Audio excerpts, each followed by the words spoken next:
Assalamualaikum semua. Apa khabar? Salam sejahtera kepada yang bukan Islam dan sahabat-sahabat yang di luar Malaysia. Apa khabar semua? Uh, Tahu tak peribahasa ni? Sudah terantuk baru tergadah. Tahu tak apa maksudnya? Maknanya dah kena baru jadi kelang kabut. Aha. Dah kena baru nak bersuara. Sesuai untuk siapa ni? Ya. Saya tujukan kepada kepimpinan UMNO. Minta maaf lah ya.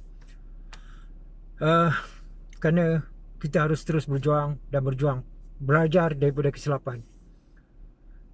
Kadang-kala pandangan daripada para aktivis, para NGO dipandang kecil, dipandang remeh, dipandang enteng, diketepikan.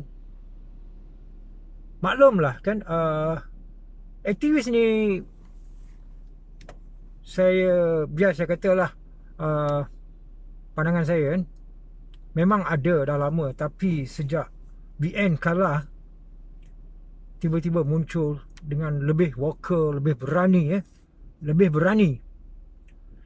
Dan kerajaan Pakatan Harapan kena teruk dengan aktivis-aktivis ni.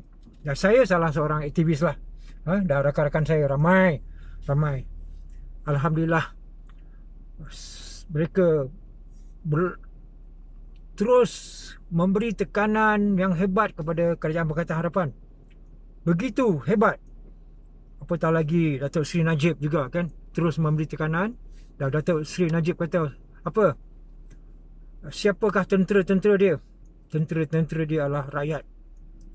Ya, kami terutama yang aktivis sentiasa backup dan sentiasa turut memberi tekanan pada kerajaan Pakatan Harapan sehingga kerajaan Pakatan Harapan akhirnya gugur kan 2.5 tahun. Dan sekarang ni terbina apa? Perikatan Nasional. Apabila terbina saja kerajaan Perikatan Nasional ni, di mana bersatu bersama dengan Muafakat Nasional lah, baru kita dengar suara-suara daripada UMNO. Serius saya cakap. Tak maaf lah. Dulu tu bukan tak ada, tapi sikit sangat.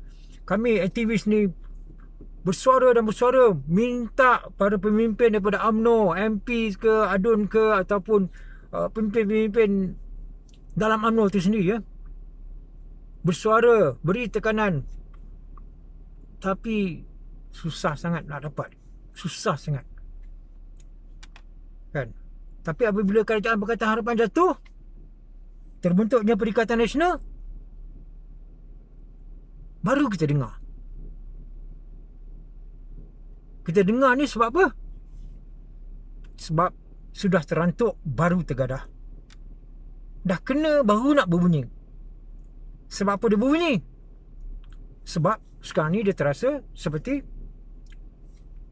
melukut di tepi gantang. Faham tak maksud dia? Maksudnya seperti menumpang di tempat sendiri tu. Okay? Sekarang ni Perikatan Nasional ni kononnya kita ambil balik kerajaan, kononnya. Tapi sebenarnya tidak.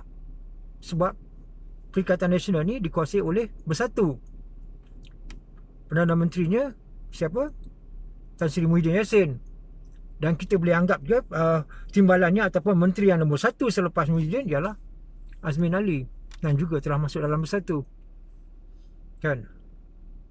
Jadi maknanya Perikatan Nasional dikuasai oleh Bersatu. Apabila berlaku benda ni, barulah terdengar pemimpin daripada UMNO bersuara.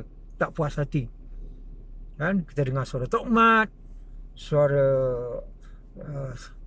Tajuddin Rahman, Datuk Seri Tok Mat, Datuk Seri Tajuddin Rahman, dengar daripada Khalid Nordin, dan beberapa lagi. Presiden juga, Presiden UMNO juga, Datuk Seri Zahid Amiri juga bersuara. Kan? Kita dapat dengar dia bersuara. Dia senaraikanlah 6 tuntutan.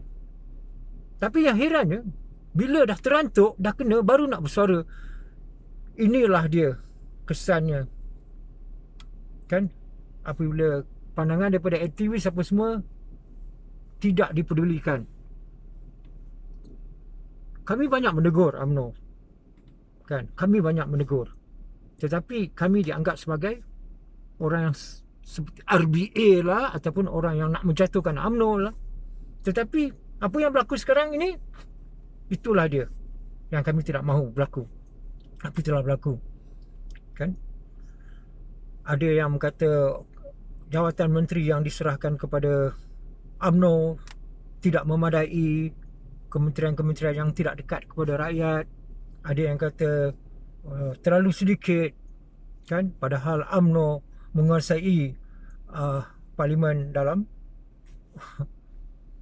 muafakat dalam Perikatan Nasional tu, ya, yang paling ramai. Macam-macam lah kita dengar. Itulah dia, kan? Sepatutnya suara ini keluar, ataupun tuntutan-tuntutan ini sebelum lagi pembentukan kerajaan.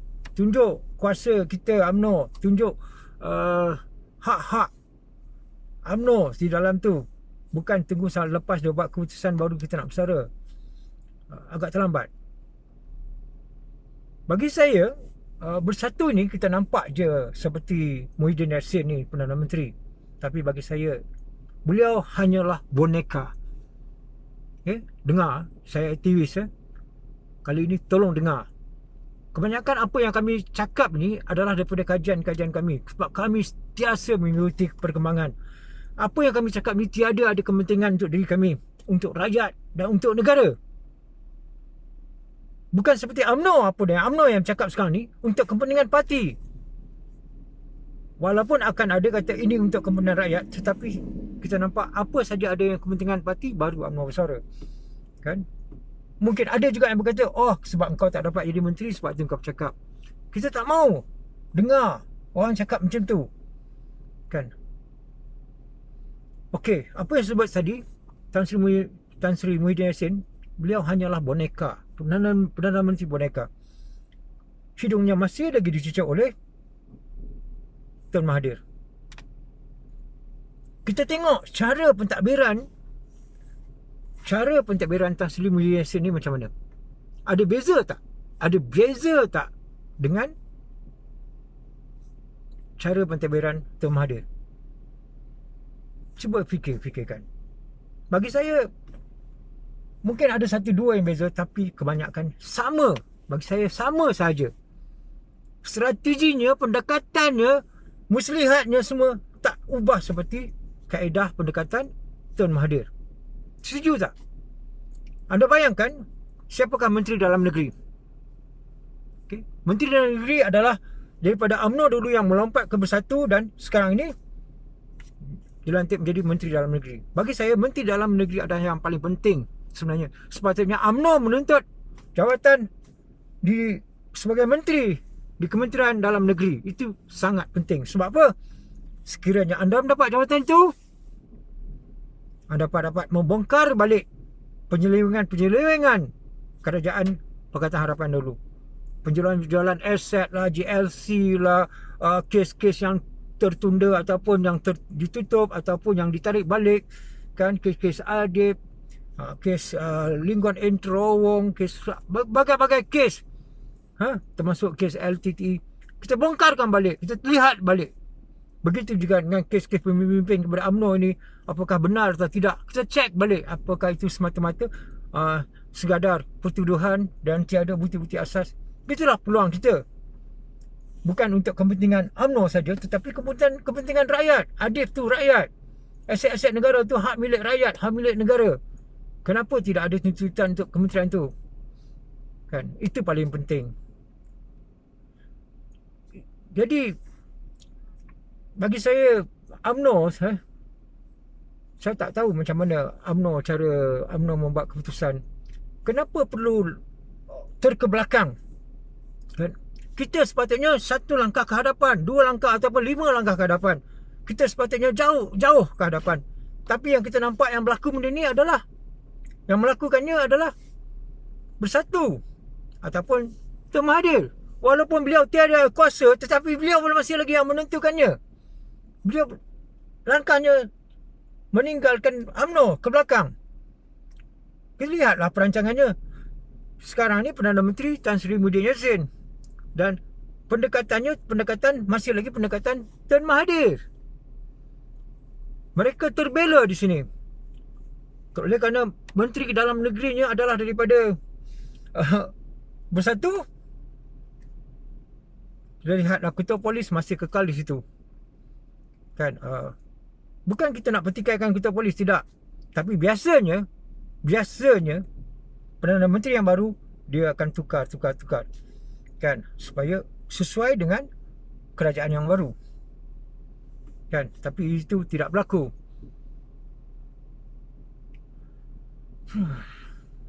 Seperti mana yang saya sebutkan tadi, tolonglah, okey, belajar daripada kesilapan. Perlu berfikiran ke hadapan, proaktif, lebih proaktif. Okey, jangan lihat apa dah berlaku baru kita bereaksi, apa yang dah berlaku baru kita bereaksi. Tak boleh macam tu. Kita yang sendiri sepatutnya kawal keadaan, bukan pihak yang tewas ni kawal keadaan. Dan kita masih ikut telunjuk dan kita terikut rentak mereka. Tak boleh macam tu. Tak boleh. Harus berubah daripada sekarang ni. Minta maaf lah saya cakap benda ni. Okay? Kita jangan jadi seperti melukut di tepi gantang. Sepatutnya kita punya. Dan kita ni malah jadi macam menumpang. Okay, setakat itu daripada saya.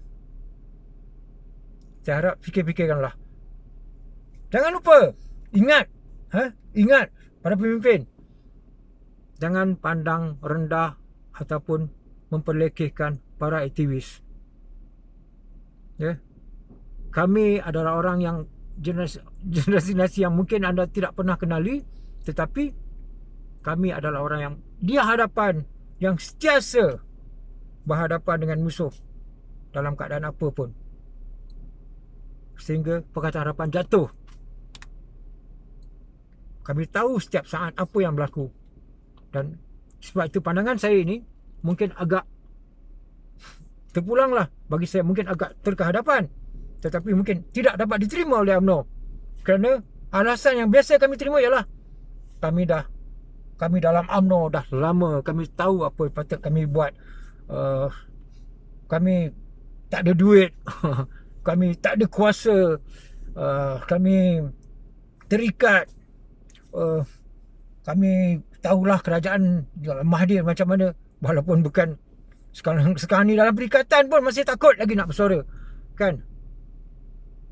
Itulah lemahnya UMNO. Ya, lemahnya UMNO. Tolonglah ya. Tolong berubah. Minta maaf kalau kata-kata ini agak terkasar sedikit. Tetapi jika anda boleh terima, kami berterima kasih sangat. Assalamualaikum semua. Jumpa lagi. Nak pergi cycling sekejap lagi. Okay.